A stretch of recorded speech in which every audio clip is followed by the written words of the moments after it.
Seja bem-vindo ao canal Vergonha de Quê? Meu nome é Anne Evans e este é o áudio do livro Eu Achava que Isso Só Acontecia Comigo, Como Combater a Vergonha e Recuperar o Poder e a Coragem, da autora Brené Brown. Se este assunto é interessante para você, se inscreva no canal, já ative o sininho para que você receba todas as notificações e não perca nenhum conteúdo. Também te convido para assistir às videoaulas referentes a cada capítulo do livro, aqui neste canal Vergonha de Quê, na playlist chamada Estudos de Livro, Eu Achava que Isso Só Acontecia Comigo. Vamos lá. Capítulo 7. Praticar a coragem numa cultura de medo. Talvez não exista um relacionamento mais poderoso do que aquele entre o medo e a vergonha. Essas duas emoções costumam trabalhar juntas para criar a tempestade emocional perfeita. A vergonha leva ao medo e o medo leva à vergonha. Atuam conjuntamente de forma tão furiosa que frequentemente é difícil descobrir onde um termina e o outro começa. A vergonha, ou o medo da desconexão, nos faz ter medo de muitas coisas. As questões que mais afetam a mulher são o medo da imperfeição, de ser comum, sem graça e vulnerável. Nas sessões seguintes, vamos explorar esses conflitos e como os elementos de resiliência podem nos ajudar a praticar a coragem e a compaixão diante do medo. O perfeccionismo é a voz do opressor. Annie Lemmo, o livro Palavra por Palavra, de 1994. Vergonha e perfeccionismo. Acho que vi o filme Flashdance pelo menos 20 vezes. Nos anos 80, eu queria ser exatamente como a Alex, a personagem de Jennifer Beals. Durante o dia, ela era uma operária da construção civil, durona, e de noite, uma ambiciosa bailarina.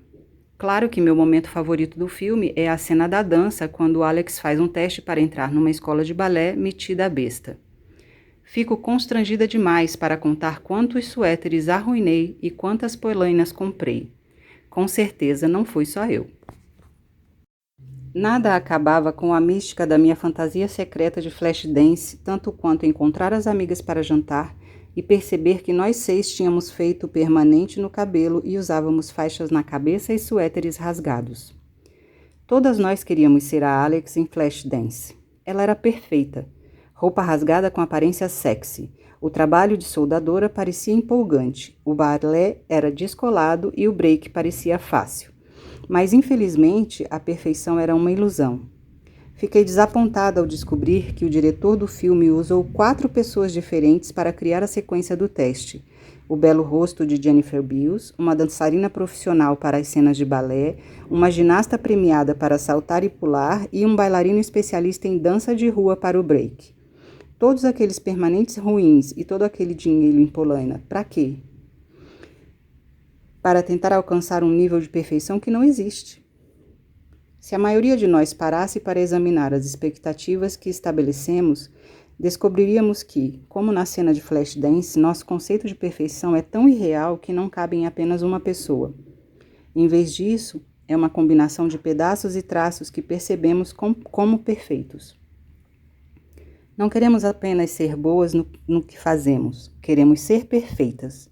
Queremos editar e juntar todos os melhores clipes daquilo que vemos para formar nossa vida. E de onde vem essa ideia de editar até ficar perfeito? A resposta está bem diante de nós. É da teia da vergonha. Se olharmos todas as pessoas que estão ali, famílias, parceiros, amigos, nosso eu, colegas, etc., a maioria consegue identificar as expectativas que essas pessoas têm em relação a nós. Isso se aplica sobretudo quando se trata de algumas categorias da vergonha, como aparência, maternidade, criação dos filhos, trabalho e família. A razão principal para que as expectativas em torno dessas questões sejam tão influentes está relacionada à velocidade com que são impostas em nossa vida. Desde o dia em que nascemos, existem expectativas imediatas de que sejamos bonitinhas, de que vamos crescer, casar, ter sucesso, ter filhos, ter habilidades naturais para criá-los e nos tornar integrantes amorosos de famílias saudáveis e bem equilibradas. Para complicar, temos a mídia, que faz a perfeição parecer algo possível de ser alcançado ao nos inundar com imagens que são editadas até ficarem perfeitas. Encaramos nossos recém-nascidos e vemos o filme da nossa vida, pensando e sonhando sobre os potenciais do bebê. Como pais, chegamos a pensar: ainda não fiz nada errado. Eles podem ter tudo. Em algumas famílias, essas expectativas são explicitadas em voz alta. Em outras, são implícitas.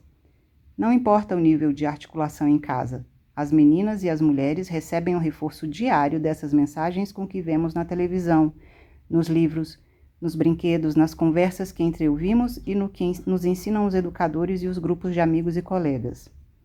O poderoso efeito dessas expectativas é facilmente constatado em torno de questões como imagem corporal, cuidados com os outros e maternidade. 3 das principais batalhas do perfeccionismo, que emergiram da pesquisa. Vejamos essas questões começando pela imagem corporal. Quando identifiquei as categorias da vergonha, a aparência era um item solitário e buscava capturar tudo o que se relacionava ao assunto, inclusive a imagem corporal. Mas, à medida que coletava dados, percebi que o tópico específico da imagem corporal merece um lugar só seu na lista de categorias. Enquanto a aparência é uma categoria ampla que cobre tudo, desde a imagem corporal até roupas, boa forma e estilo, a imagem corporal é a força que está por trás da vergonha da aparência. De fato, a imagem corporal é uma das questões que está mais próxima de ser um gatilho universal, com mais de 90% das participantes tendo relatado experimentar vergonha em relação ao seu corpo. É algo tão poderoso e tão profundamente enraizado em nossa psique que chega a afetar por que e como sentimos vergonha em outras categorias, como sexualidade, maternidade, criação dos filhos, saúde, envelhecimento e capacidade de dizer o que pensamos com confiança. A imagem corporal é como pensamos e nos sentimos em relação ao nosso corpo. É o retrato mental que temos do nosso corpo físico. Infelizmente, esses retratos, pensamentos e sentimentos têm pouca relação com a aparência real. É a imagem que criamos do nosso corpo e é, com frequência, comparada à imagem que criamos do que ele deveria ser. Embora falemos normalmente da imagem corporal como um reflexo geral da aparência, não é possível ignorar os aspectos específicos, as partes do corpo que se juntam para criar tal imagem. Se trabalhamos a partir da compreensão de que as mulheres experimentam a vergonha com mais frequência quando estão presas a uma teia de múltiplas camadas, formada por expectativas conflitantes e divergentes de quem, o que e como deveriam ser, não é possível ignorar que existem expectativas sociocomunitárias para a minúscula parte de nós, da cabeça aos pés. Vou listar as partes do corpo porque acho que são importantes. Cabeça, cabelo, pescoço, rosto, orelhas, pele, nariz, olhos, lábios, queixo, dentes, ombros, costas, seios, cintura, quadris, barriga, abdômen, nádegas, vulva, ânus, braços, punhos, dedos, unhas, coxas, joelhos, panturrilhas, tornozelos, pés, dedos dos pés, pelos corporais, fluidos corporais, espinhas, cicatrizes, sardas, estrias e sinais. Aposto que você tem imagens específicas para cada um dos itens, sem falar de uma lista mental de como gostaria que fossem e das identidades indesejadas que desejaria evitar. Quando nosso próprio corpo nos enche de desagrado e de sentimentos de inferioridade, a vergonha pode fundamentalmente modificar quem somos e a forma como abordamos o mundo. Pense na mulher que, quando em público, se mantém em silêncio com medo do que seus dentes manchados e tortos façam as pessoas questionarem o valor de suas contribuições. Ou na mulher que me disse que a coisa que ela detesta no fato de ser gorda é a pressão constante para ser gentil com os outros, e explicou: se você é audaciosa, pode ouvir algum comentário cruel sobre o seu peso. As participantes da pesquisa também falaram com frequência sobre como a vergonha do corpo as impedia de apreciar o sexo ou as obrigava a fazer sexo quando não queriam por estarem desesperadas para obter algum tipo de validação física de seu valor. Houve também muitas mulheres que falaram sobre a vergonha de quando o corpo as traía. Eram as que falavam de doenças físicas ou mentais e de infertilidade. Em geral, conceituamos imagem corporal de forma muito restrita. É mais do que desejar ser magra e atraente. Quando começamos a nos recriminar e a odiar nosso corpo por não cumprir expectativas, começamos a nos dividir em partes e nos afastar da integridade, o eu autêntico. Não podemos falar sobre vergonha e imagem corporal sem falar do corpo na gravidez. Acho que existem estágios para o corpo grávido. Cada um suscetível à vergonha de seu modo particular. Primeiro, há a mulher que deseja engravidar. Ouvi histórias e mais histórias sobre a pressão para ser magra e estar em forma antes da gravidez. Como vimos num trecho anterior do livro, uma mulher decidiu cuidar da própria saúde e da saúde pré-natal sozinha para evitar passar vergonha no médico, pois temia ser gorda demais para engravidar. Em seguida, há o corpo da gravidez. Existe alguma outra imagem corporal mais explorada nos últimos anos? Não me entenda mal. Sou a favor de exaltar as maravilhas do corpo da mulher durante a gestação e de eliminar o estigma e a vergonha em relação à barriga de grávida. Mas não devemos substituir isso por uma imagem mais retocada, gerada no computador, que vai provocar vergonha em mulheres que não são capazes de alcançá-la. As estrelas de cinema que engordam 7 quilos e têm as estrias retocadas nas fotos não representam a realidade enfrentada pela maioria. Por fim, existe o corpo da mãe após a gestação. Quando as mulheres falam comigo sobre as dificuldades com a imagem corporal pós-parto, ouço mais do que experiências de vergonha. Ouço luto, perda, raiva e medo. Além do ganho de peso, das hemorroidas e das estrias, existem dificuldades como mudanças muito reais e permanentes que costumam ser experimentadas após a gestação e o parto. Repito, a mídia tem uma grande força na criação de expectativas sobre a imagem corporal depois da gravidez. Espera-se que em uma semana estejamos de volta à calça jeans de cintura baixa com camiseta de barriga de fora, desfilando com uma bolsa de fraldas que custa $500 e carregando o bebê como se fosse o acessório de moda. A criação dos filhos também é uma categoria da vergonha afetada pela imagem corporal.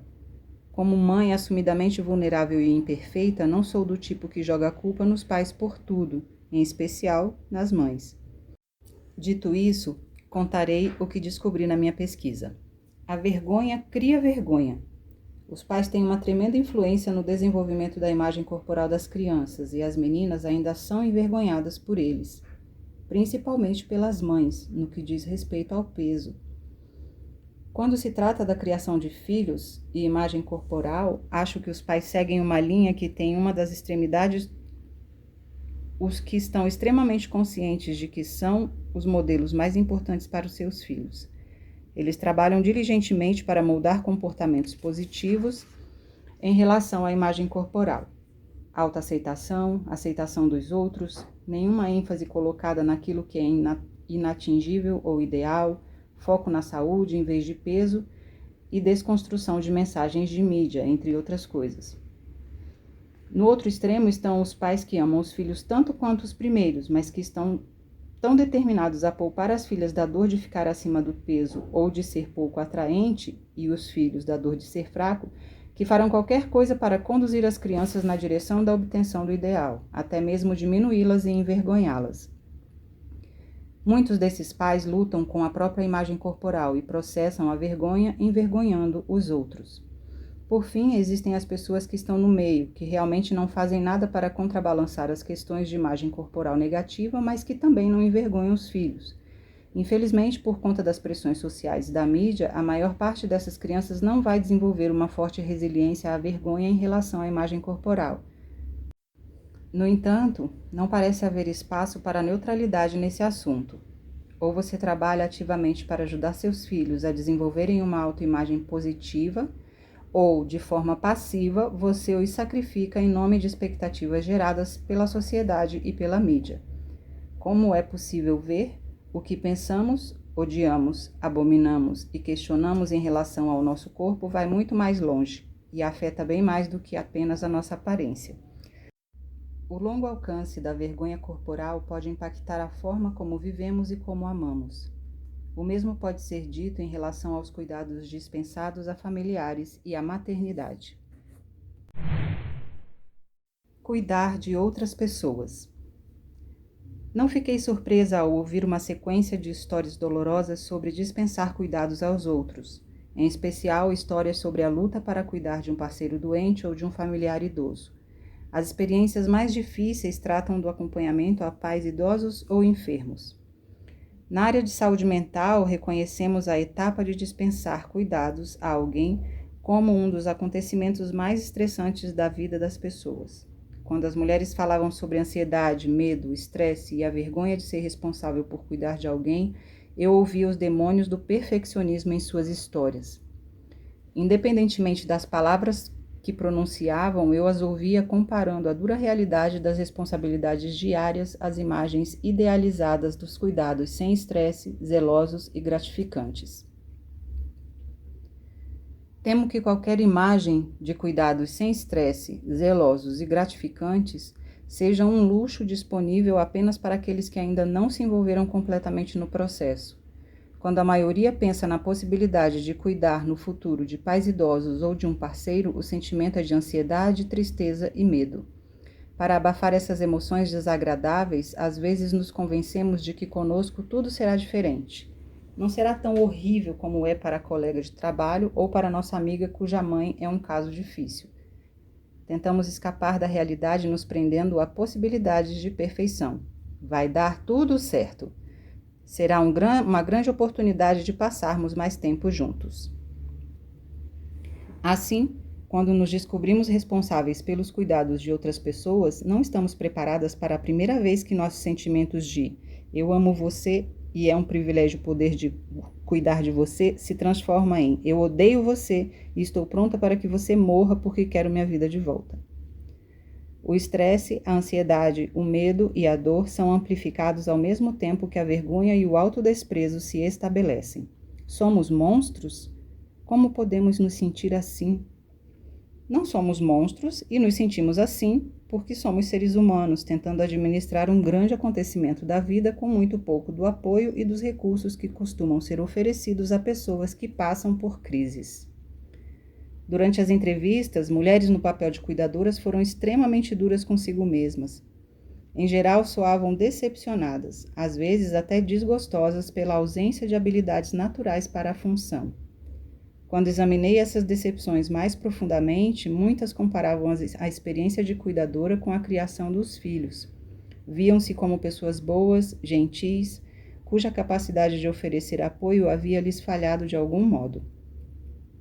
Costuma-se cometer o erro de comparar o cuidado com um adulto incapacitado com o cuidar de crianças. A princípio, pode fazer sentido, mas quando examinamos as características de ambas as tarefas com atenção, percebemos que são duas coisas completamente diferentes. Entendemos também por que acreditar na semelhança entre as duas funções abre caminho para a vergonha. Em primeiro lugar, e mais importante, o relacionamento que mantemos com nossos pais ou parceiro é diferente daquele que temos com nossos filhos. Não precisamos segurar o choro quando damos banho nas crianças. Mas foi exatamente o que eu fiz a primeira vez que dei banho na minha avó. E eu nem era a sua cuidadora principal. Minha mãe assumia o fardo de cuidar dela e de sua irmã ao mesmo tempo. A energia que necessitamos para cuidar das crianças é alimentada pelas promessas. Cuidar de outro adulto com frequência é uma atividade impregnada de medo e dor, em especial se essa pessoa estiver no fim da vida ou diante de um futuro desconhecido. O medo e a dor não nos nutrem, na realidade costumam nos drenar. Em segundo lugar, vivemos numa sociedade que constrói sistemas especificamente para dar apoio a pais e filhos. O que nos ocorre de imediato é a existência de escolas e creches, mas é bem mais que isso. Mesas, casas, carros, restaurantes, tudo é desenvolvido para famílias formadas por pais e filhos. Existem milhares de livros e revistas sobre a educação dos filhos. Há brincadeiras em grupos e atividades organizadas. Como pais, temos muitas oportunidades de nos encaixar e construir conexões. Quando cuidamos de outro adulto, ou um pai ou outra pessoa, nada se encaixa. Nossos empregos são postos em risco porque temos necessidade de nos ausentar do trabalho com frequência para acompanhar consultas e emergências médicas. Nossos parceiros não conseguem mais descer a escada de casa, ou um de nossos pais, sozinho, se recusa a morar conosco, se isso for uma possibilidade. O pior, nos sentimos completamente desconectadas. Para manter a energia necessária para prover esse cuidado, nos desligamos de nossa vida e nos ligamos unicamente àquele que necessita de nosso tempo e atenção. Mas há, sim, algo em comum entre cuidar de filhos e de uma pessoa adulta, e não se trata de algo positivo. Quando esses assuntos entram em pauta, todo mundo é crítico. Chelsea, chegando aos 60 anos, falou de forma muito comovente sobre o escrutínio sofrido por quem cuida de um parente adulto. Meu pai morreu há 2 anos. Foi de repente, algo inesperado. Minha família ficou desolada, especialmente minha mãe. Ela está doente há muito tempo e era ele quem cuidava dela. Agora cuidamos da minha mãe, ou melhor dizendo, eu tomo conta da minha mãe. Meu irmão mais velho está ocupado demais com sua vida importante. O papel da minha irmã mais velha é observar e criticar tudo o que faço. 6 meses atrás, eu e meu marido percebemos que não tínhamos mais condições físicas ou emocionais de fazer isso. Decidimos colocar mamãe numa residência para idosos perto de casa. Pois bem, meus irmãos ficaram chocados. Minha irmã chegou a dizer: "Não acredito que você vai botar nossa mãe numa prisão como se fosse uma criminosa." Meu irmão disse apenas: "De jeito nenhum", num tom muito casual. Claro que, como levam uma vida muito agitada, os dois disseram que não tinham condições de fazer nada além do que já estavam fazendo. Quando eu expliquei que não tínhamos opção, disseram que era uma crueldade e que não ajudariam a pagar. Ela continua na casa dela. Ainda vou lá todos os dias na hora do almoço ou depois do trabalho.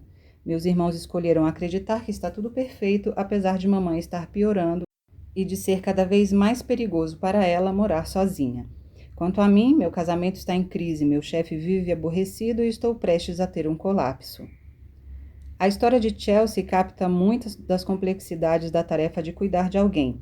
Depois de analisarmos a maternidade e alguns gatilhos compartilhados em torno do perfeccionismo, examinaremos as estratégias de resiliência que podem nos ajudar a elucidar as expectativas que tornam ainda mais difícil um problema que já é complicado. Maternidade. Embora a maternidade e a criação dos filhos estejam com certeza relacionadas, elas emergiram como 2 áreas distintas da vergonha. A vergonha materna trata da nossa identidade como mãe ou como mulher que não é mãe. A vergonha da criação dos filhos concentra-se em como criamos e interagimos com nossas crianças. A vergonha materna é uma questão avassaladora para as mulheres. Todas as participantes que desempenhavam o papel de mãe identificaram isso como um problema. E como a maternidade é uma identidade muito vinculada à ideia de ser mulher, ficou claro que não é necessário ser mãe para que a maternidade provoque vergonha. Como aprendemos naquele poderoso guia sobre a compreensão da infertilidade, as mulheres que lutam para ter filhos falaram intensamente sobre a vergonha materna em sua vida, assim como aquelas que escolheram adiar a maternidade ou não ter filhos. A sociedade encara a identidade feminina e a maternidade como coisas intrinsecamente vinculadas. Portanto, nosso valor como mulher costuma ser avaliado em relação ao nosso papel como mãe em potencial. Em algumas comunidades, a expectativa da maternidade é composta por diversas camadas, incluindo normas que dizem quem é jovem demais, quem é velha demais e qual o gênero desejável para os bebês, como se as mães fossem capazes de controlar isso. Assim que a mulher atinge a idade estabelecida pela comunidade, elas começam a sentir a necessidade de se defender das expectativas da maternidade. Pergunta-se com frequência por que ainda não casaram, ou, se já casaram, por que ainda não tiveram filhos. Até as casadas com um filho apenas costumam ser questionadas sobre os motivos para ainda não terem o segundo. Daquelas que têm 4 ou 5 filhos, espera-se que expliquem por que tiveram tantos. A vergonha materna parece nascer com as meninas. Além das expectativas sociais de que a maternidade define o feminino, existem expectativas muito rígidas sobre como deve ser uma boa mãe. Existem algumas qualidades muito desejáveis associadas à maternidade e algumas características universalmente indesejadas.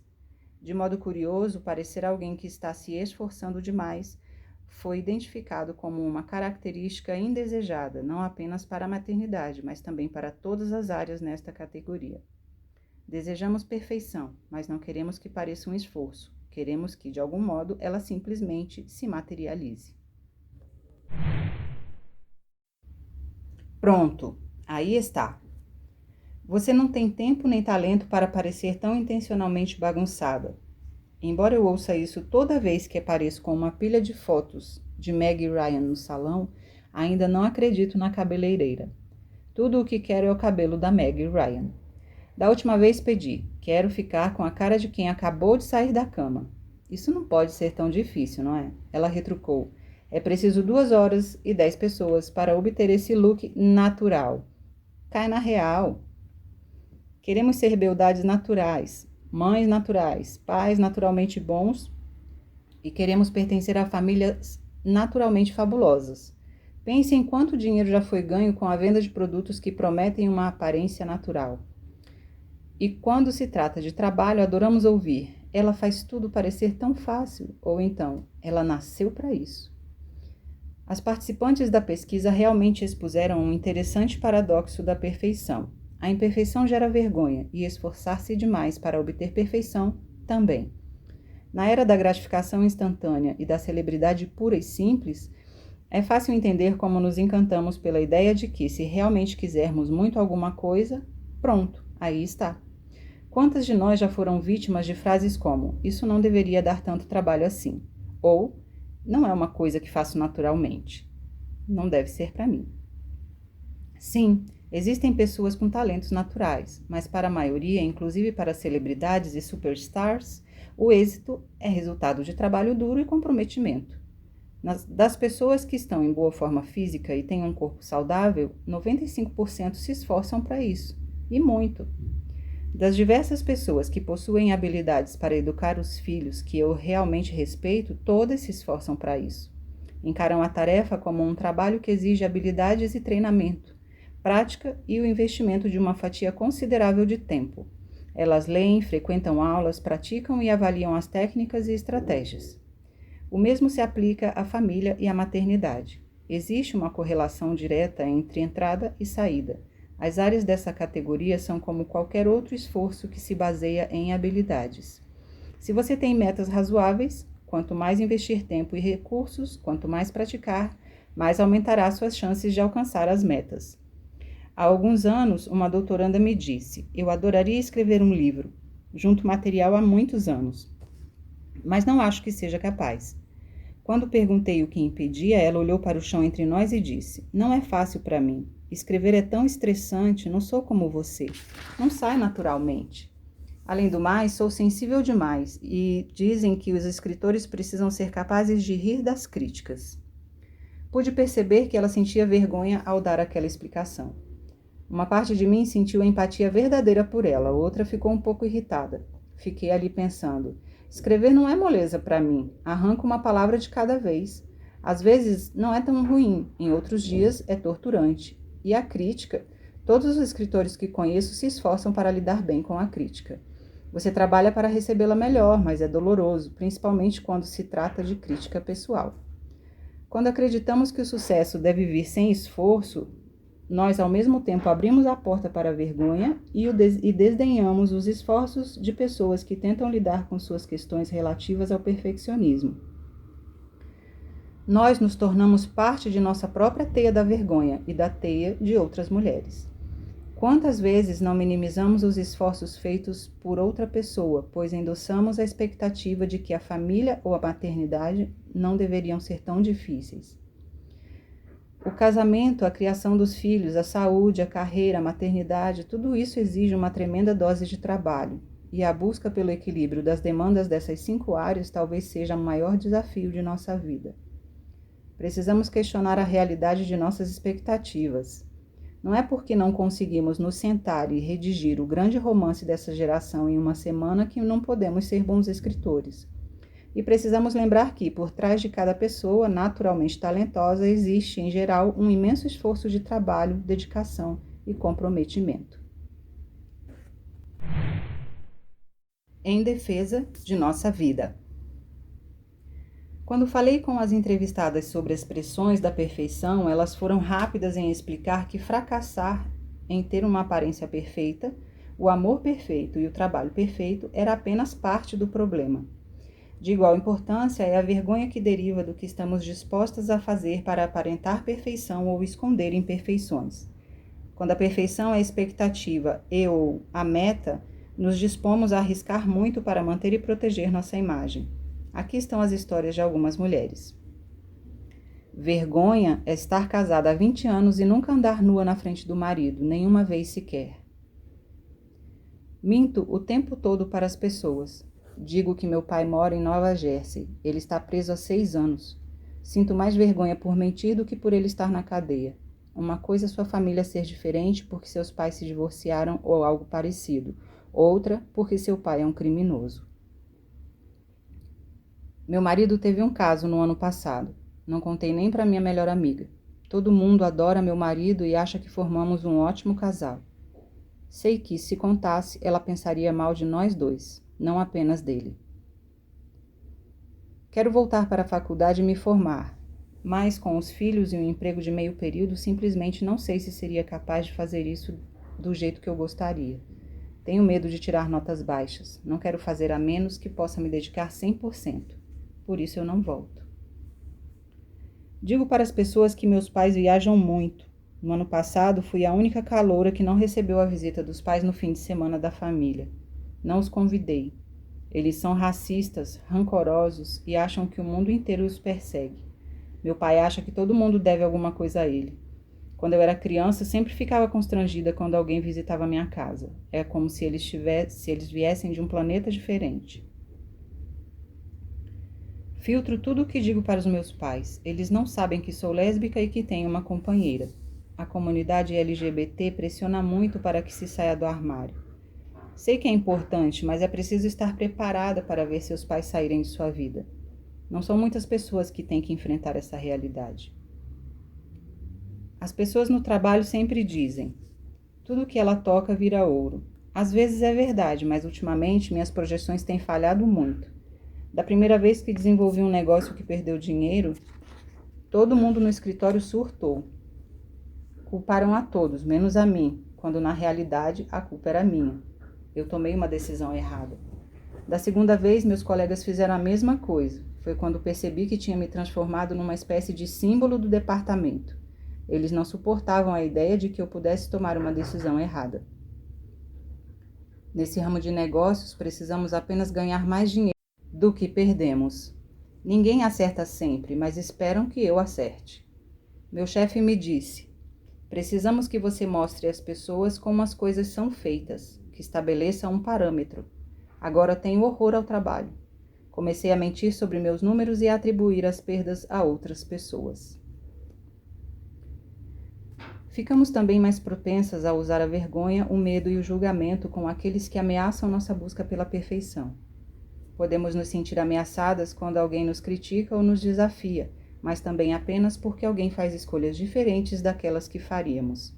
Isso veio à tona muitas vezes quando o tema era a criação dos filhos, uma questão particularmente complexa, pois baseamos nosso nível de desempenho em como somos percebidos no papel de pais e em como nossos filhos são percebidos. Como demonstram os exemplos ao longo desse livro, e certamente vários do que apresento a seguir, somos muito suscetíveis a usar a vergonha, o medo e o julgamento com nossos filhos quando eles desenvolvem comportamentos que causam danos à imagem parental que estamos tentando criar. Exemplo: quando eu e meu marido resolvemos contar aos meus pais sobre nossa decisão de não ter filhos, eles ficaram arrasados. Não paravam de perguntar: o que há de errado com você? Como pode fazer isso conosco? Minha mãe chegou a dizer: é uma desgraça para a família. Todo mundo vai achar que alguma coisa está errada. Eu sempre soube que seria difícil, mas foi bem pior do que eu imaginava. O pai da minha companheira estava fazendo um daqueles sermões costumeiros, berrando com ela por ser lésbica. Ele a chamou de sapatão, dizendo que ela era uma vergonha para a família respeitável. Então, bem na minha frente, ele disse: e, para completar, você ainda tem que ser sapatão com uma namorada negra. Lembro que fiquei lá parada pensando, não, ele não falou isso. Não estamos falando de um sujeito de origem simples, estamos falando de um executivo do setor de petróleo e gás, de 50 anos e com um número absurdo de diplomas. A vergonha realmente faz com que as pessoas se comportem como loucas. Meu marido é muito duro com nosso filho, ele o pressiona muito. Quer que tenha notas altíssimas e que seja o melhor jogador de beisebol da escola. Tento amenizar a situação, mas nunca funciona. Vejo o estresse do meu filho. Costumava falar do assunto com as mães de outras crianças do beisebol, mas parei. Elas começaram a me criar muitas dificuldades. Disseram que os outros meninos consideram meu marido cruel e injusto. Elas acham que eu e meu marido estamos arruinando a vida do meu filho. Não têm ideia do que fazer, então eu fico quieta. Em casos mais extremos, nossa capacidade de expor as imperfeições pode nos colocar ou colocar pessoas que amamos em situação de perigo real. Exemplo. Quando eu estava grávida, todas as minhas amigas disseram: espere só, você vai sentir um amor que nunca sentiu antes. É impressionante, e não paravam de repetir isso. Depois que meu primeiro filho nasceu, fiquei muito deprimida, e na verdade não sentia nada em relação a ele, só ficava triste, sobrecarregada e queria que minha vida voltasse a ser como era antes da gravidez. Senti-se assim, ao olhar o meu bebê recém-nascido, fiquei tão envergonhada que pensei, meu Deus, vou ser uma daquelas mães que, você sabe, meu filho vai ser maluco e eu sou maluca. Meu marido ficou apavorado. Acho que ele pensou que tinha se casado com um monstro. Ele não sabia o que dizer e minha sogra só repetia, tem alguma coisa errada, ela não está normal, tem alguma coisa errada, ela não está normal. Durante 2 meses, minha vida foi um inferno. Eu não procurava um médico porque sentia muita vergonha. Por fim, quando ficou tudo tão ruim que eu mal conseguia levar a vida e temia ser internada pela família, eu me obriguei a ir à médica.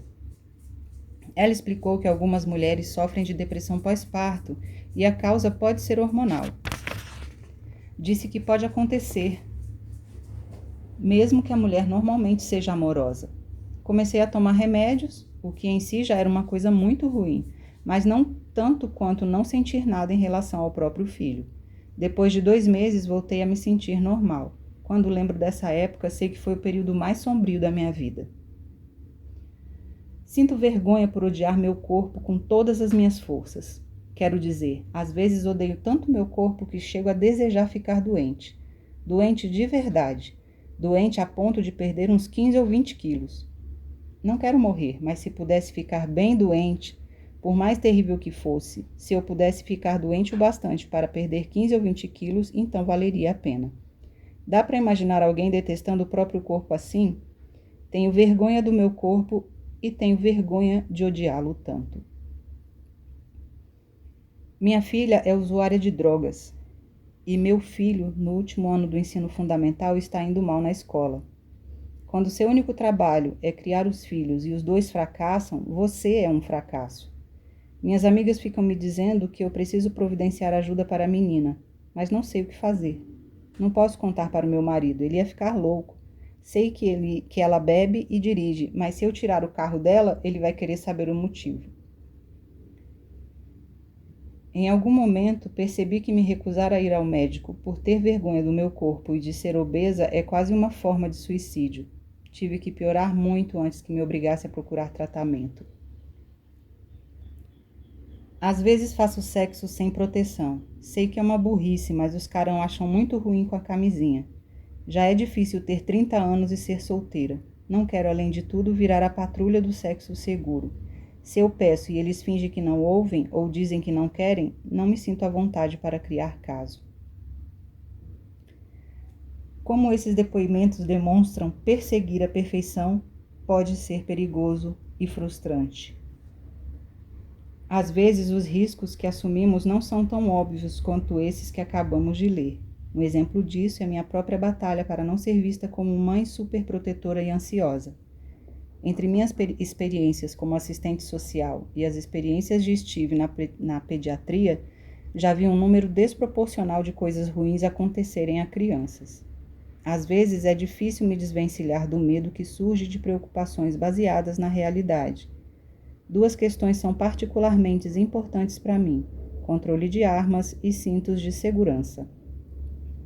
Se Ellen é convidada para brincar na casa de alguém, quero ter certeza de que não existem armas carregadas por lá e de que ela vai usar o cinto de segurança devidamente se for passear de carro. Antes, ela ainda era pequena o bastante para que nós a acompanhássemos nos encontros com os amigos. Mas à medida que cresce, isso também muda. Às vezes percebo que fui silenciada pela vergonha de parecer obsessivamente preocupada. Não quero ser vista como aquela mãe histérica que não sai do pé. Realmente tive que procurar minha rede de conexões em busca de apoio para repensar essas questões. Uma amiga que trabalha num programa de prevenção à gravidez adolescente me disse o que costuma falar para as meninas. Se você não ficar à vontade com alguém para falar de camisinha, isso significa que você não conhece a pessoa o bastante para fazer sexo. Então, em vez de pensar, espero que não achem que sou maluca, penso, se sinto vergonha demais para falar dessas preocupações, provavelmente não estou à vontade com essas pessoas para deixar que Ellen fique na casa delas para brincar sem supervisão. Perfeccionismo e resiliência à vergonha. Para compreender melhor como cada um dos 4 elementos da resiliência à vergonha pode nos ajudar a superar o perfeccionismo, vou contar outra história sobre uma de minhas batalhas pessoais. Quando fiquei grávida de Ellen, diversas empresas, entre elas uma fabricante de computadores, tinham campanhas publicitárias que exibiam jovens mães trabalhando em casa.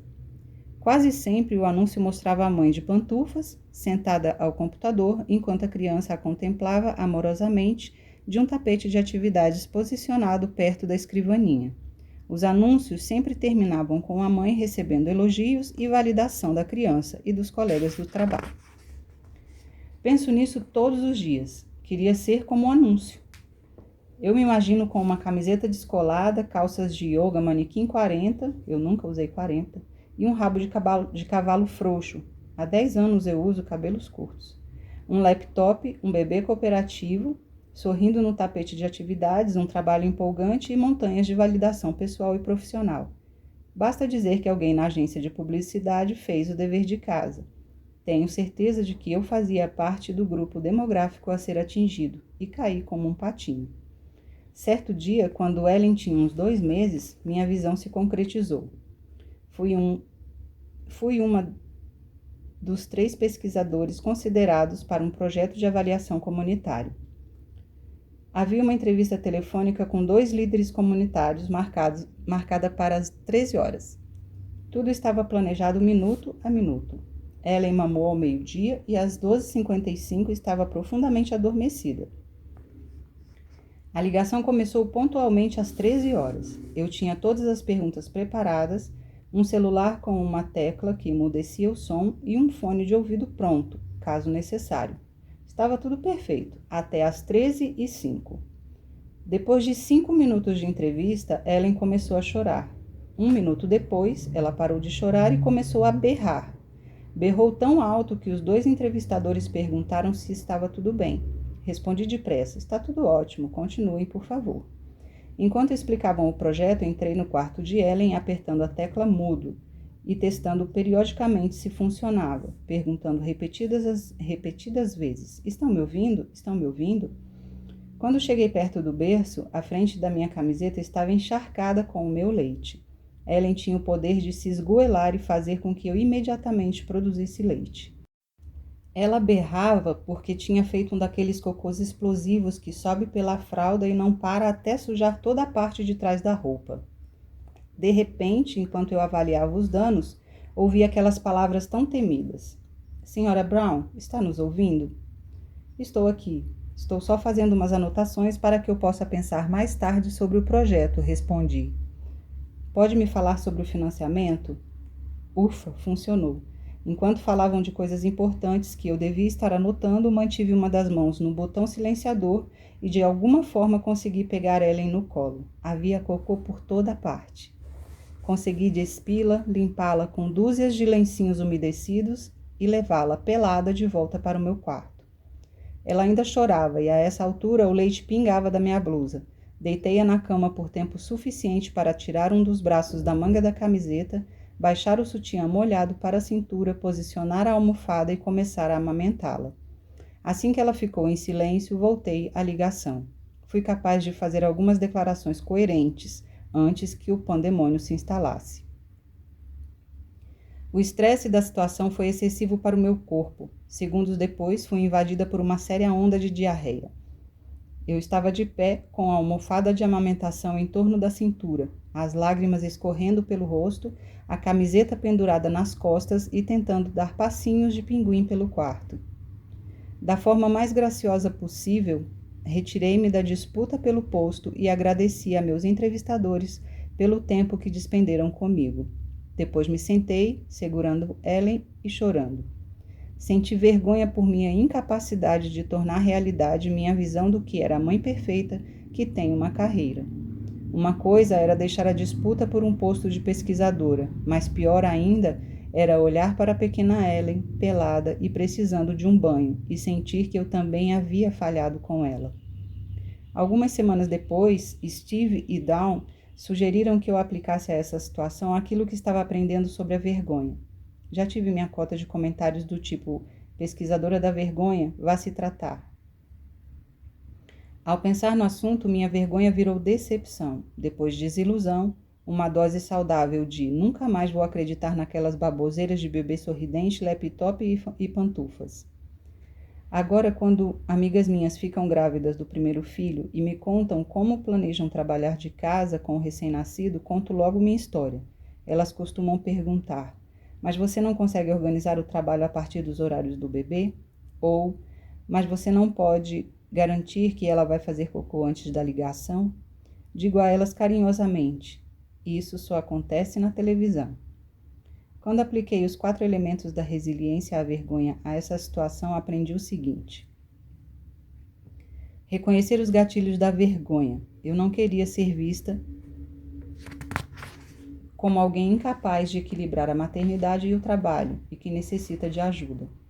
Queria ser vista como uma daquelas profissionais que são mães descontraídas, bem equilibradas, que não precisam de ajuda. Ainda não sei bem a origem das mensagens que alimentaram essa identidade. Sei que algumas vieram do que vi enquanto crescia na minha família.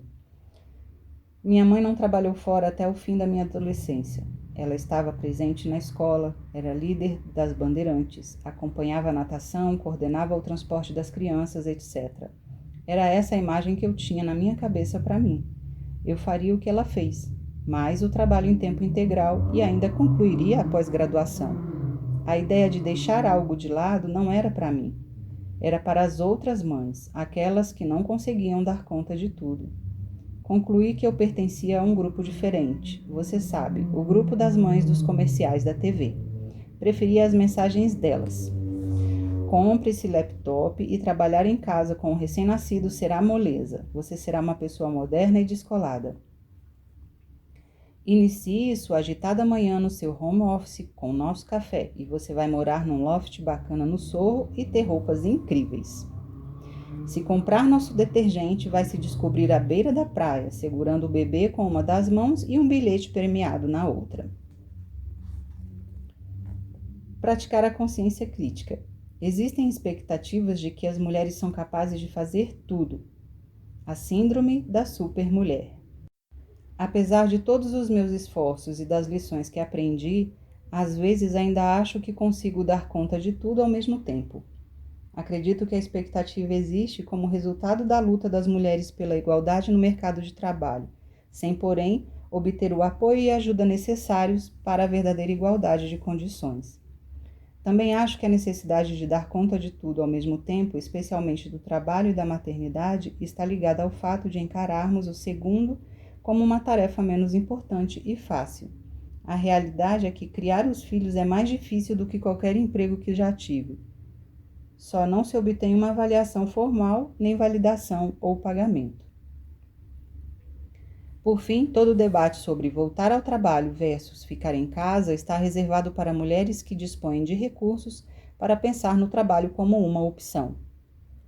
Costumamos recriminar mulheres por assumirem tarefas demais, por escolherem o estilo de vida de supermulher, mas muitas precisam mesmo fazer tudo, ou não há como alimentar os filhos.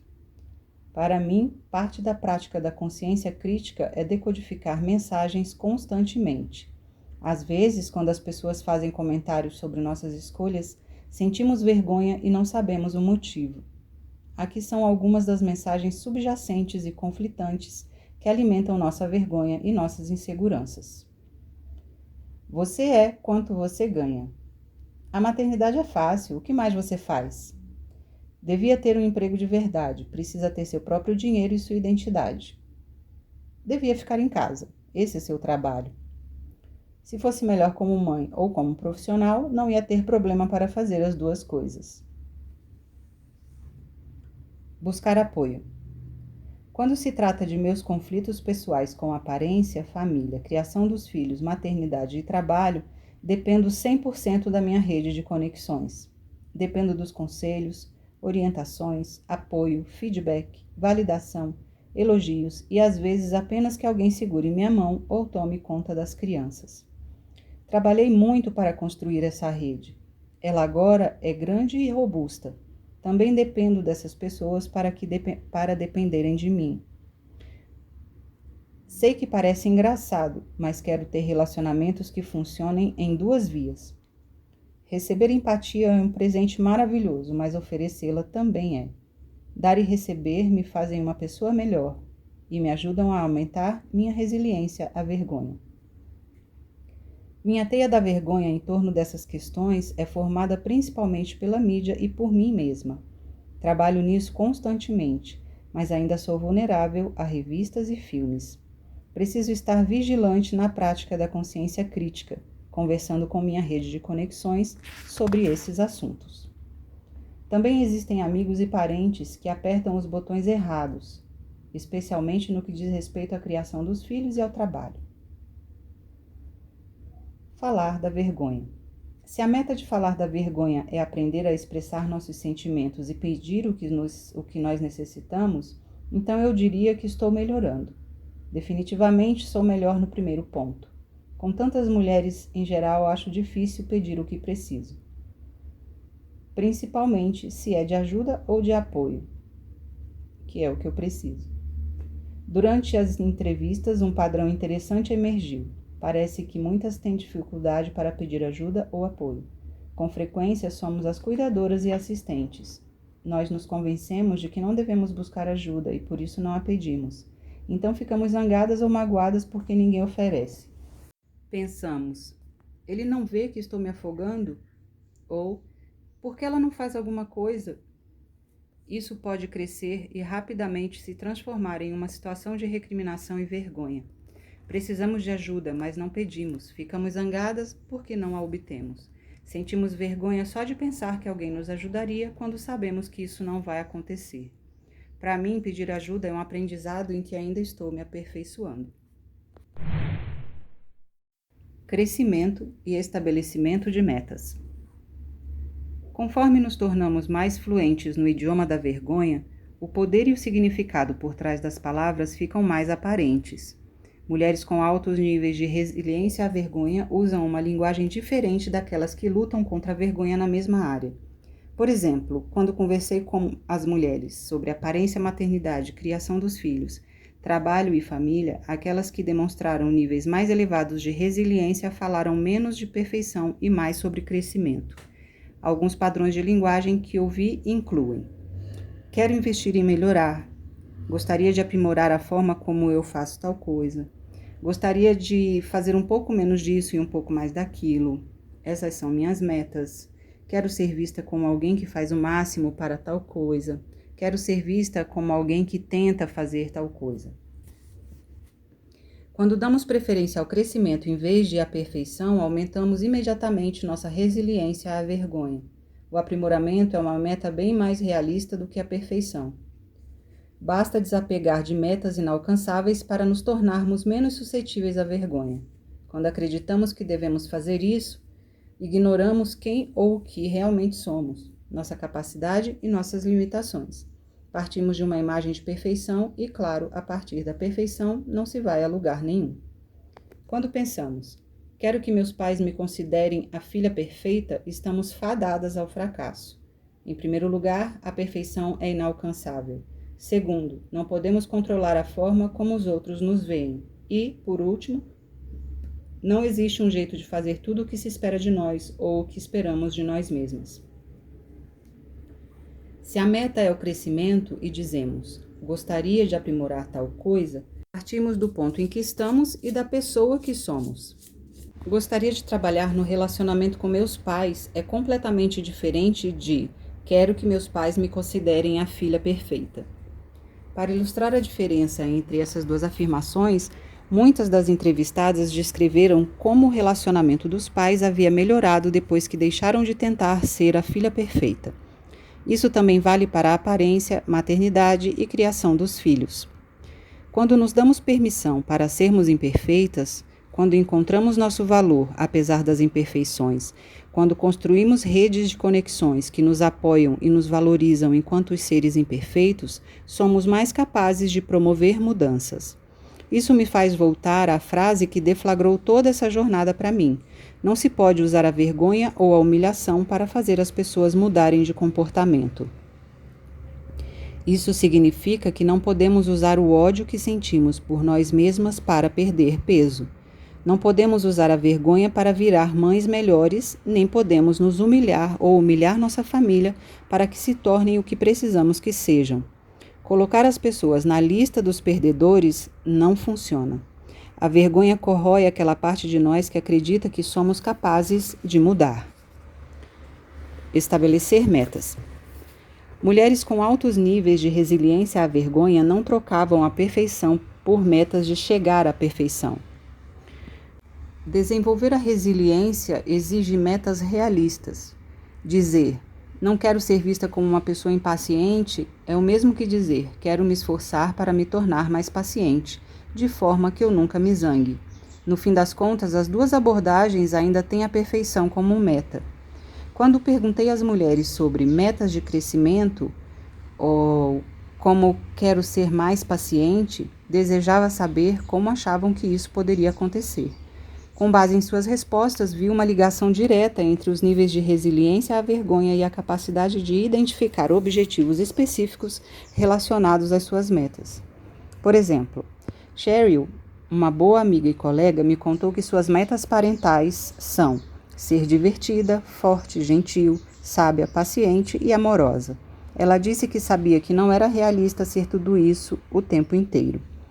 Quando perguntei o que fazia para cumprir tais metas, com muita confiança ela fez uma lista de objetivos tangíveis, simples e mensuráveis. Ou acontecem ou não acontecem. Eu durmo, sou uma mãe melhor quando estou bem descansada. Mesmo que seja difícil, mantenho a rotina das crianças para que se sintam bem. Leio um monte de livros sobre criação de filhos. Quando são bons, uso os conselhos. Quando não são, não uso. Se eu vejo outros pais fazendo algo bem, pergunto como fazem. Meu marido e eu frequentamos oficinas de educação. Eu faço parte de um grupo de mães. Mudei de pediatra várias vezes até encontrar um que compartilha dos meus valores e que me oferece a orientação que quero e necessito. Estabeleci limites no trabalho. Quando alguém critica a forma como crio meus filhos, tenho um sistema de apoio formado por amigas para conversar sobre isso. Tento cuidar de mim mesma, reservando um tempo para reabastecer meu próprio tanque. Quando o tanque fica seco, não tenho nada para dar a ninguém. Por mais estranho que pareça, o crescimento e o estabelecimento de metas parecem dar mais trabalho do que sonhar com a perfeição. Quando tentamos ser perfeitas, falhamos tanto que quase nos acostumamos. Depois de um tempo, nos convencemos de que vislumbrar a perfeição é mais nobre do que trabalhar para cumprir metas. É mais fácil dizer, vou estar magra em dezembro, do que afirmar, hoje vou começar a me alimentar de uma forma saudável e a me exercitar. Ou, as coisas vão ficar ótimas quando sairmos do vermelho, em vez de dizer, não usarei o cartão de crédito esta semana. Quando estabelecemos objetivos realistas para metas de crescimento, assumimos a responsabilidade pelo dia de hoje, pelo de amanhã e o seguinte, em vez de adiar a tarefa pelos próximos 6 meses. As mulheres que encontrei com os mais altos níveis de resiliência à vergonha em relação a questões de perfeição tinham metas bem realistas e estratégias concretas e mensuráveis para cumpri-las. Um exemplo era uma mulher que lutava contra um transtorno alimentar havia mais de 10 anos. Ela disse que superou a bulimia e a vergonha decorrente de ser bulímica ao estabelecer metas de saúde realistas, por escrito, para cada semana, em vez daquelas metas universais de emagrecimento.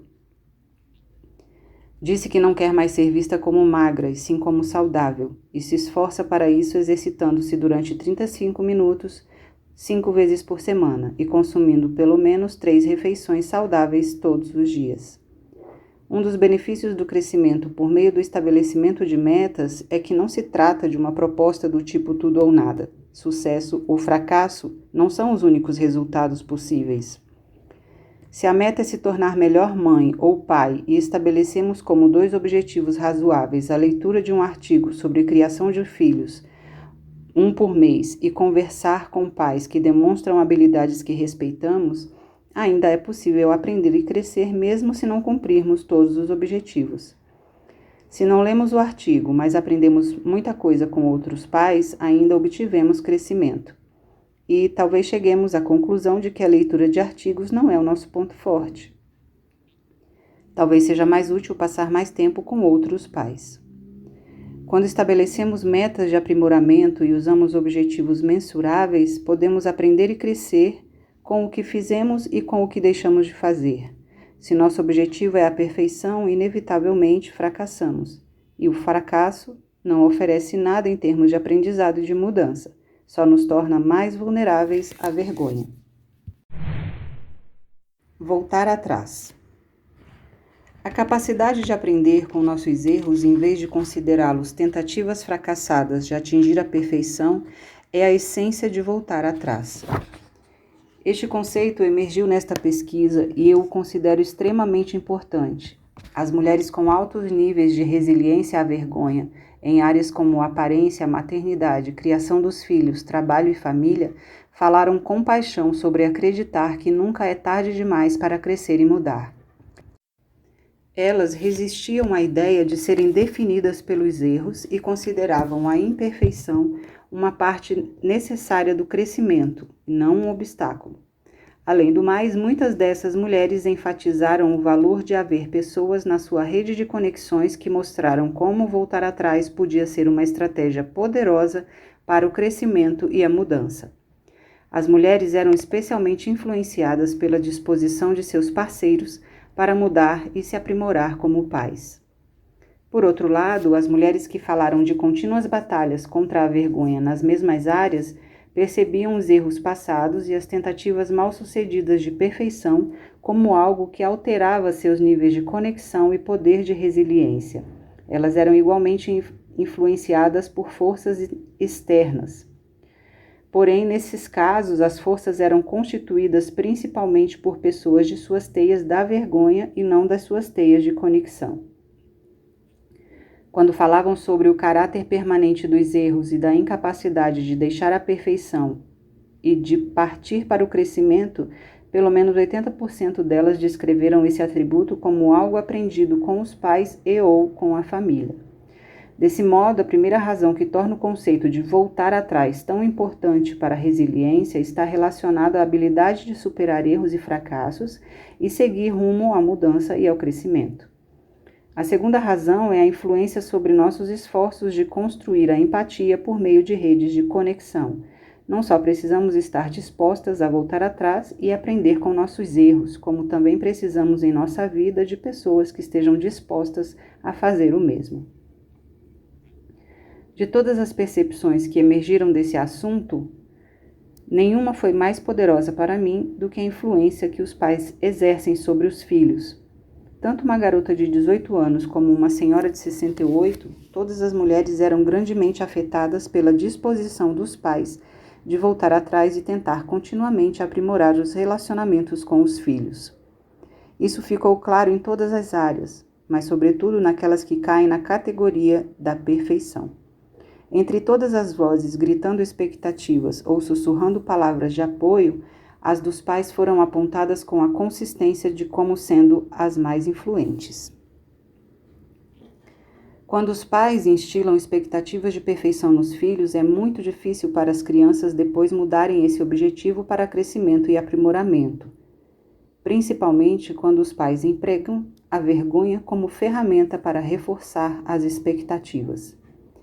As mulheres cujos pais demonstravam comprometimento em voltar atrás, encorajando-as a buscar o crescimento em vez de perfeição, sentiam grande conexão e empatia por parte dos pais. É difícil para mim capturar na escrita a emoção transmitida pelas participantes que explicaram o que significava ouvir os pais dizerem "sinto muito" ou "compreendo como aquilo fez você se sentir". Quando os pais reconhecem a dor sentida pelos filhos, quando realmente demonstram empatia sem dar explicações nem se defenderem, curas incríveis podem acontecer. Por outro lado, as mulheres cujos pais persistiam em estimular expectativas de perfeição, mesmo na idade adulta, continuaram a lutar contra a vergonha ou tiveram que trabalhar com diligência para desenvolver a resiliência diante de expectativas tão insistentes. Lembra-se do exemplo do último capítulo, quando a mãe disse para a filha: "Meu Deus, você ainda está gorda". E se, depois de ouvir a filha explicar como se sentia envergonhada, a mãe reagisse dizendo: "Não quero envergonhá-la nem magoá-la. Sinto muito por ter agido assim. Quero que sejamos unidas. Eu amo você". Isso não consertaria o relacionamento delas automaticamente, mas seria um passo importante em direção à cura. Estou certa de que, em algum momento, a mãe ia querer explicar ou defender seus motivos, dizendo: "Só estou preocupada com sua saúde". Mas, para voltar atrás de fato, é importante que comecemos pelo reconhecimento da dor que causamos e por nosso desejo de restaurar a conexão. Na minha vida, experimentei o poder de ter pais dispostos a reconsiderar seus atos. Antes de me tornar mãe, queria fazer com perfeição tudo aquilo que eu achava que eles fizeram de errado. Agora que tenho filhos, espero apenas estar disposta a voltar atrás, da mesma forma que meus pais. Recentemente, conversei com meu pai sobre a educação dos filhos e ele me disse: "Não é possível ser perfeito. Sua única medida de sucesso é a capacidade de seus filhos para criarem os próprios filhos ainda melhor do que você e sua disposição de apoiá-los nesse processo". Pensei sobre essa declaração por muito tempo. É poderoso observar a disposição de seus pais para reexaminar as próprias escolhas. É mais poderoso ainda pensar que um dia seus filhos vão pedir que você faça o mesmo. Um dos grandes obstáculos para voltar atrás está relacionado à empatia. Se nossa meta é a perfeição em vez do crescimento, é improvável que estejamos dispostos a voltar atrás, pois isso exige um nível de autoempatia, a capacidade de observar nossos próprios atos com compreensão e compaixão, de entender nossas experiências no contexto em que aconteceram e fazer tudo isso sem julgamentos. Chamo essa capacidade de refletir sobre nossos próprios atos com empatia de fundamentação. Fundamentação. Quando escolhemos o crescimento em vez da perfeição, escolhemos a empatia e a conexão. Emprego o termo fundamentação porque, para examinar onde nos encontramos, aonde queremos chegar e como queremos chegar, devemos aceitar quem somos. A fundamentação nos dá a estabilidade de que necessitamos para buscar o outro e examinar quem somos e quem queremos ser. Quanto mais fundamentados estamos, menos nos sentimos compelidos a defender nossas decisões e a nos proteger. Podemos nos olhar com compaixão em vez de com desprezo. A fundamentação também evita que busquemos aceitação e senso de pertencimento tentando nos tornar aquilo que as pessoas precisam que sejamos. Durante as entrevistas, conheci 2 mulheres com histórias semelhantes relativas à aparência. As 2 tiveram problemas com peso durante a adolescência e o início da casa dos 20 anos. As 2 estavam com 30 e poucos anos, eram muito magras e tinham filhas pequenas na época das entrevistas. A primeira nutria um grande desprezo pela pessoa que fora. Ela me disse: Eu era gorda e nojenta. Não posso acreditar que já fui assim. Prosseguiu me dizendo que detestava mulheres acima do peso. Contou-me que a mãe era muito esguia e que ficava constantemente em cima dela, preocupada com seu peso. Disse que observava tudo o que as duas filhas comem. Falou que a mais velha, com 7 anos na época da entrevista, já fazia dieta. Preferia que fosse ela a dizer à filha que parecia gordinha, a menina ter que ouvir aquilo das colegas. Senti que essa mulher, apesar de ter emagrecido, ainda tinha uma grande vergonha relacionada às suas questões com o peso. Parecia mais enraizada na vergonha do que fundamentada na autoaceitação. A segunda me contou que havia lutado com o peso durante 25 anos. Disse que foi uma criança com sobrepeso e que só conseguira entrar em forma com cerca de 30 anos. Quando perguntei o que pensava de sua vida nos tempos em que brigava com a balança, ela falou: "É apenas uma parte de quem sou. Eu me casei e tive filhos durante essa fase. Perdi minha mãe quando estava com uns 20 e poucos anos. Como todo mundo, tive altos e baixos." Ela me disse que os filhos eram muito pequenos para se lembrar dela na versão mais gorda. Então, quando vêem filmes antigos e retratos, às vezes fazem comentários. Expliquei que fico magoada quando caçoam das minhas antigas fotografias. Também usei isso como exemplo das razões para não julgar pessoas com base na aparência delas. Eles me amam e acham que sou uma ótima mãe. Disse a eles que, se tudo o que vissem fosse uma mulher gorda, então perderiam todas as coisas boas. Eles se tornaram muito sensíveis a essa questão. Essa mulher acrescentou que sentia grande poder e liberdade em relação à sua aparência e que contava com uma imensa rede de apoio constituída por amigos e familiares. Parecia estar seguramente fundamentada na autoaceitação. Celebrar o comum. Uma obsessão destrutiva relacionada ao perfeccionismo é o fascínio pela cultura das celebridades. Folheamos revistas desesperadas para descobrir todos os detalhes íntimos das estrelas que amamos e de outras que odiamos. Queremos saber quem perdeu peso, como decoram a casa, o que comem, o que dão para os cães, se comem, usam, possuem ou perdem. Queremos fazer igual. Queremos mergulhar em suas vidas, pois acreditamos que é a forma de nos aproximarmos da perfeição que buscamos. As celebridades também nos aproximam de outro atributo altamente desejável: ser descolado. A importância de parecer descolado não deve ser subestimada.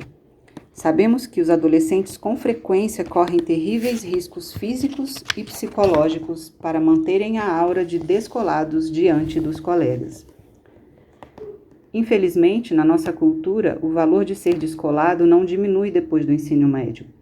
Mulheres de 18 a 80 anos falaram para mim da dor emocional de ser percebidas como sem graça ou cafona e compartilharam algumas das consequências dramáticas que enfrentaram como resultado de uma tentativa de manter a percepção de estar com tudo em cima.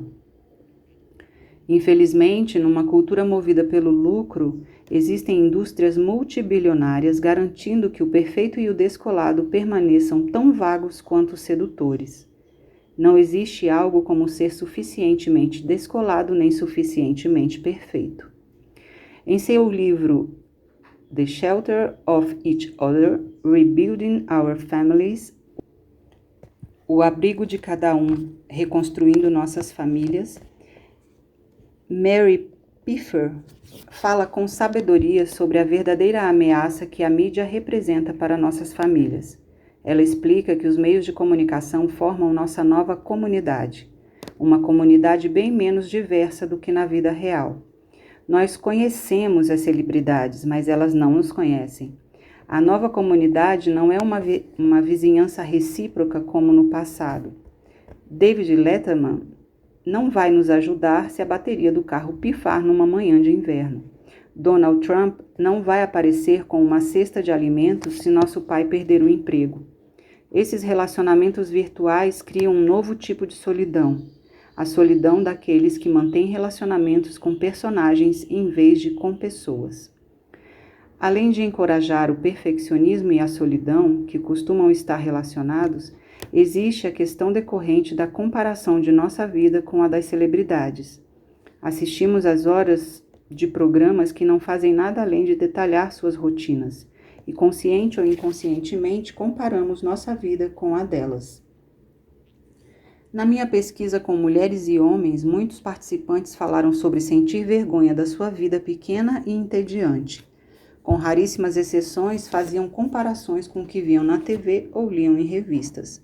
A doutora Pfeffer também explica esse fenômeno no contexto das novas mídias. Ela descreve: a comunidade eletrônica é menos diversificada do que a da vida real. Os problemas enfrentados não são os que as pessoas reais enfrentam. Certas situações, como jovens aspirantes ao estrelato sofrendo ameaças ou homens atraentes combatendo o crime, são excessivamente exploradas. Outras histórias bem mais comuns, como reuniões escolares, cursos de poesia, excursões a museus, aula de piano e entrega de comida, são praticamente ignoradas. As pessoas não são visualmente interessantes, isto é, a maioria estão subrepresentadas. As histórias relacionadas são aquelas que dão dinheiro. A riqueza e a complexidade da vida desaparecem. Em nossa cultura, o medo e a vergonha de ser comum são muito reais. De fato, muitas mulheres mais velhas falaram de ter olhado para trás e de se lamentarem por coisas extraordinárias que nunca aconteceriam. Parecemos medir o valor das contribuições das pessoas e, às vezes, a sua vida inteira, pelo nível de reconhecimento público que obtiveram. Em outras palavras, o valor está sendo medido pela fama e pela fortuna. Nossa cultura é rápida em descartar homens e mulheres comuns, discretos e trabalhadores. Em muitos casos, igualamos o adjetivo comum a chato, ou ainda mais perigoso, comum se tornou sinônimo de sem sentido. Uma das grandes consequências culturais da desvalorização de nossa própria vida foi a tolerância para aquilo que é feito para se obter o status de fora do comum. Jogadores de beisebol que se enchem de esteroides e hormônios são heróis. Líderes corporativos com pacotes salariais de $1 bilhão são invejados, mesmo que seus empregados estejam perdendo pensões e benefícios. Meninas estão criando páginas na internet e fóruns para falar dos truques usados pelas celebridades para esconder transtornos alimentares e se manterem magras e belas. As crianças andam super estressadas, sofrendo de altos níveis de ansiedade pelo excesso de atividades extracurriculares e pela ênfase nos resultados de provas padronizadas. Esses exemplos exigem que perguntemos: o que estamos dispostos a sacrificar em nossa busca pelo extraordinário? Podemos empregar as ferramentas de resiliência à vergonha para aprender mais sobre nossos medos e vulnerabilidades a pressões culturais. A prática da consciência crítica é especialmente importante se quisermos compreender melhor a comunidade da mídia que se tornou parte da nossa vida. O temor da vulnerabilidade. Se vamos reconhecer e aceitar aquilo que nos torna humanos, inclusive as imperfeições e nossa vida nada extraordinária, devemos assumir nossas vulnerabilidades. Isso é extremamente difícil, pois temos medo de ser vulneráveis. Como escrevi no capítulo 1, igualamos a vulnerabilidade à fraqueza, e em nossa cultura há poucas coisas que abominamos mais do que a fraqueza. Ouvi mulheres repetirem a mesma frase ao falarem sobre o medo da vulnerabilidade. Não quero dividir informações com alguém e depois ter essa pessoa usando as informações contra mim. É extremamente doloroso compartilhar uma vulnerabilidade ou um medo com alguém para depois vermos isso se voltar contra nós como um insulto, como vantagem numa discussão ou fonte de fofocas. Um conceito que emergiu nas entrevistas é o que chamo de ressaca de vulnerabilidade.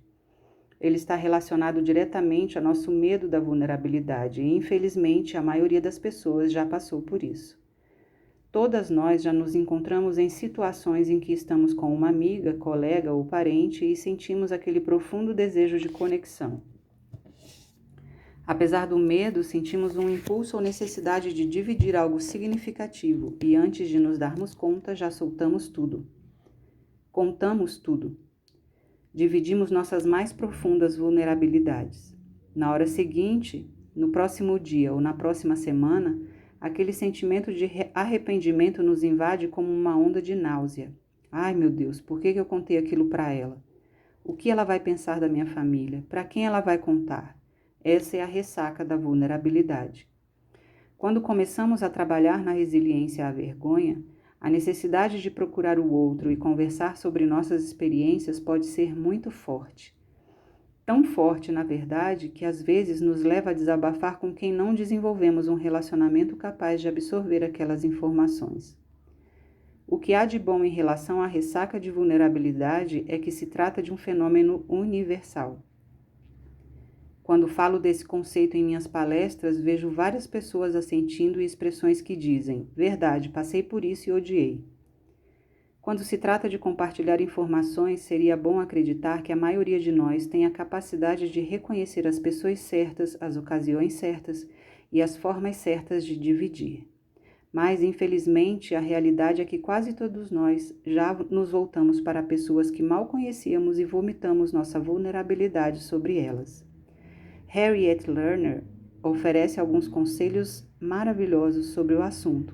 Ela escreve: quando se trata de compartilhar a vulnerabilidade, é sábio dar tempo para testar se o outro realmente merece ouvir as nossas histórias e para avaliar o nível de segurança e conforto que teremos ao dividir informações delicadas.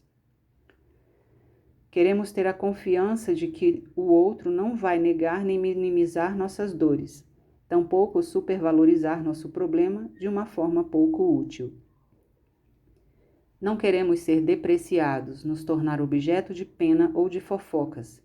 Nem queremos que essas informações sejam usadas contra nós.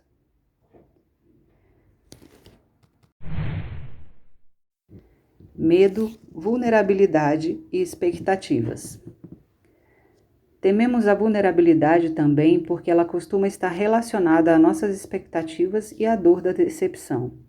Elizabeth, entrevistada por mim há vários anos, falou sobre a vergonha que sentiu quando não lhe ofereceram uma promoção que ela esperava.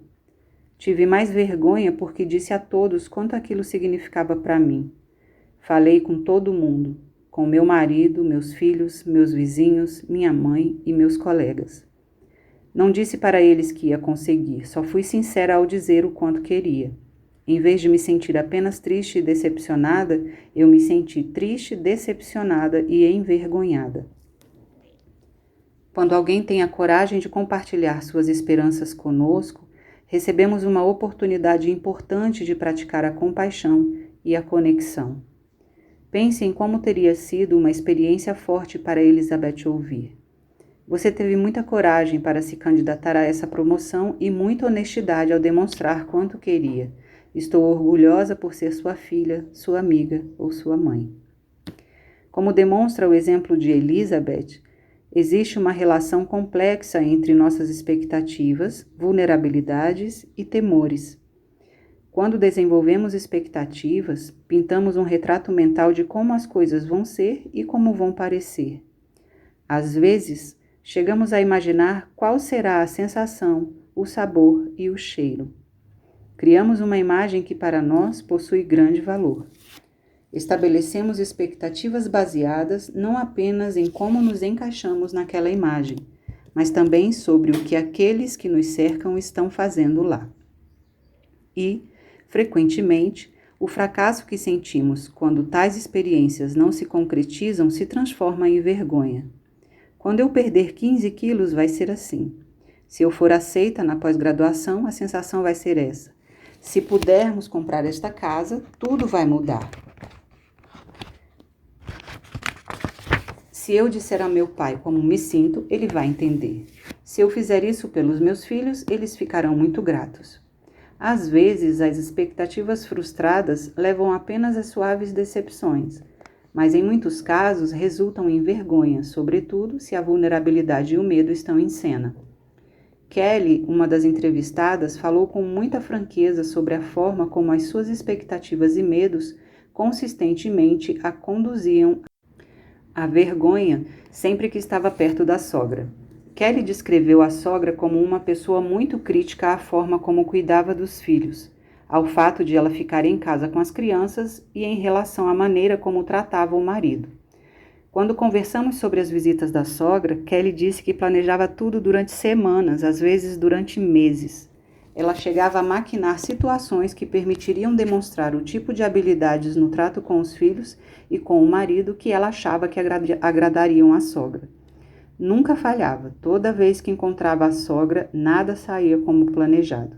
A mulher não apenas mantinha a postura crítica, como também percebia os esforços de Kelly para criar situações que a fariam parecer bem. Independentemente do que façamos, não podemos controlar o modo como os outros vão responder ou reagir. Se perdermos 15 quilos para ver a cara dos nossos amigos no reencontro da turma, o que vai acontecer se não houver nenhuma reação? Podemos experimentar tudo, desde uma pequena decepção até uma grande vergonha. Kelly me disse que acabou desistindo de prever e controlar as visitas da sogra. Quando ela e o marido finalmente dividiram seus sentimentos com a mulher, ela foi um tanto indiferente. Kelly decidiu desenvolver outras estratégias para lidar com as visitas. Limitou a duração e preparou-se para elas de forma bem diferente. Em vez de buscar o controle, ela se cercou do apoio da família e das amigas. Kelly dividiu sua história comigo como exemplo de construção de resiliência à vergonha. Disse que nunca esperou que as coisas mudassem, porque ela mesma mudou. Pensava que mudariam porque a sogra acabaria mudando. Mas esse é o problema com as expectativas. Costumam ser irreais e projetadas nas pessoas erradas. Na próxima sessão, vamos examinar um exercício interessante que pode nos ajudar a reconhecer os medos e avaliar o grau de realidade de nossas expectativas. O baralho da vida. O baralho da gravidez é um exercício muito poderoso, usado em muitos hospitais nas aulas de preparação para o parto. Os futuros pais recebem 10 cartões e devem escrever em cada uma as expectativas mais importantes em relação ao trabalho de parto. Imagina-se que as famílias estejam esperando resultados saudáveis para a mãe e o bebê, portanto, é pedido que não incluam isso. As mulheres, em geral, escrevem coisas como parto vaginal, sem epidural, sem indução, sem episiotomia, a família chegando a tempo, sem fórceps, o bebê pegando o peito facilmente, sem alimentação artificial e enfermeiras simpáticas. Os cartões descrevem o retrato que o casal pintou em suas cabeças sobre o trabalho de parto e a chegada do bebê. Quando terminam e olham para os cartões com orgulho, eles são orientados a virá-los para baixo, embaralhá-los e escolher 5. A essa altura, são informados de que as 5 cartas escolhidas representam o que vai funcionar e que outras 5 são as coisas que não vão funcionar. Ouvem então a pergunta: está preparado para aceitar se 5 entre 10 coisas funcionarem em vez de 10 entre 10? É um exercício muito profundo e não vale apenas para o parto e a chegada do bebê. Devemos expandir esse exercício para que se transforme no baralho da vida. Quando desenvolvemos expectativas de cuja realização depende todo o nosso amor próprio, estamos preparando o caminho para a vergonha. Usar o baralho da vida para reconhecer as vulnerabilidades e os medos é um modo poderoso de verificar se algumas dessas expectativas são reais. O princípio da ampliação. O baralho da vida pode nos ajudar a entender melhor quanta emoção está relacionada a expectativas específicas, mas para lidar com as expectativas e com o medo da vulnerabilidade, precisamos falar sobre o modo como a maioria das mulheres foi educada para acreditar que determinados acontecimentos são verdadeiras boias salva-vidas. Não importa quanto as coisas andem mal, se encontrarmos um namorado, tudo vai melhorar. Se nos casarmos, vai ser melhor ainda. Se tivermos filhos, melhorará tanto que nem conseguiremos suportar. Por meio do processo de pesquisa, entendi que qualquer tipo de problema que se leva para dentro de um desses eventos é instantaneamente ampliado no momento em que a algazarra termina. Se você é solteira e luta com questões de identidade, encontrar um parceiro ampliará seus problemas. Repito, a ampliação talvez não apareça até que o brilho de um novo amor tenha cedido, mas vai aparecer. Todos os problemas que você e seu parceiro carregam para dentro do casamento são ampliados. O mesmo ocorre quando chegam os filhos. Os problemas não só permanecem, como se tornam mais complicados e complexos. Se a aprovação dos pais é muito importante para você, ter um filho não mudará a situação. Você apenas terá muito mais itens para submeter à aprovação.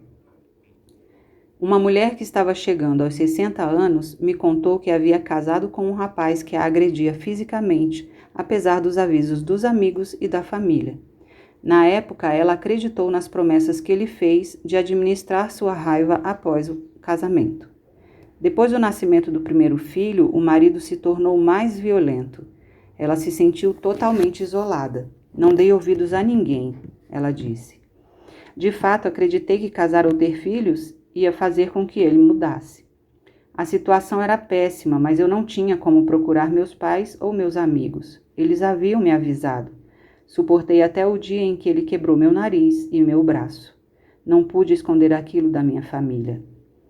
A mudança pode ocorrer e sempre existe potencial de crescimento, porém, um grande evento não é capaz de fornecer a mudança ou o crescimento que buscamos. Se casamos, o parceiro ciumento se torna mais temeroso, pois há mais em jogo. A mãe que espera que façamos tudo com perfeição tem expectativas ainda maiores, pois há mais em jogo. Relacionamentos estremecidos entre irmãos tornam-se ainda mais estremecidos diante dos desafios de cuidar dos pais. Dessa forma, o princípio da ampliação serve como um catalisador para expor as expectativas fracassadas vinculadas a um dos grandes acontecimentos da vida. Se nosso amor próprio depende da realização de algo que não podemos controlar, ele corre riscos. Quando dizemos, esse relacionamento vai melhorar, só precisamos nos casar, e as coisas pioram depois do casamento, isso se transforma numa tremenda fonte de vergonha. Repito, se vamos reconhecer e aceitar o que nos torna humanas, inclusive nossas imperfeições e nossa vida nada extraordinária, devemos assumir nossos medos e vulnerabilidades.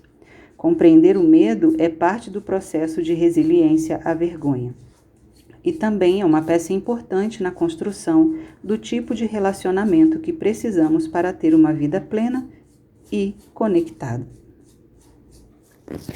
Esse foi o capítulo 7 do livro Eu Achava que Isso Só Acontecia Comigo, da doutora Brené Brown, uma professora e pesquisadora da Universidade de Houston. E os temas de pesquisa dela são coragem, vulnerabilidade, vergonha e empatia. Se você gostou desse áudio, da leitura deste capítulo e quiser se aprofundar mais, assista às videoaulas e os áudios anteriores na nossa lista de reproduções aqui do canal Vergonha de Quê? A playlist se chama Estudo do Livro Eu Achava que Isso Só Acontecia Comigo. Também não deixe de se inscrever no canal, ativar o sininho para receber todas as notificações. Se você quer assistir às aulas e ter acesso ao material escrito e ao e-book com o resumo dos capítulos, entre para o grupo do Telegram. O link está embaixo na descrição do vídeo. É gratuito, é um canal, ninguém fica mandando um monte de mensagem, só eu que posto o material, né? Porque durante as aulas tem os slides e eu escrevo o resumo de cada capítulo à medida que eu vou postando no canal as videoaulas do tal capítulo. Então, você vai receber o e-book e os slides que eu uso nas videoaulas. Fique à vontade para compartilhar, para deixar seu comentário, sua dúvida, e eu ficarei muito feliz em responder. Se fizer sentido para você, compartilhe esse conteúdo e convide outras pessoas para conhecer esse trabalho. Um grande abraço, até o próximo vídeo.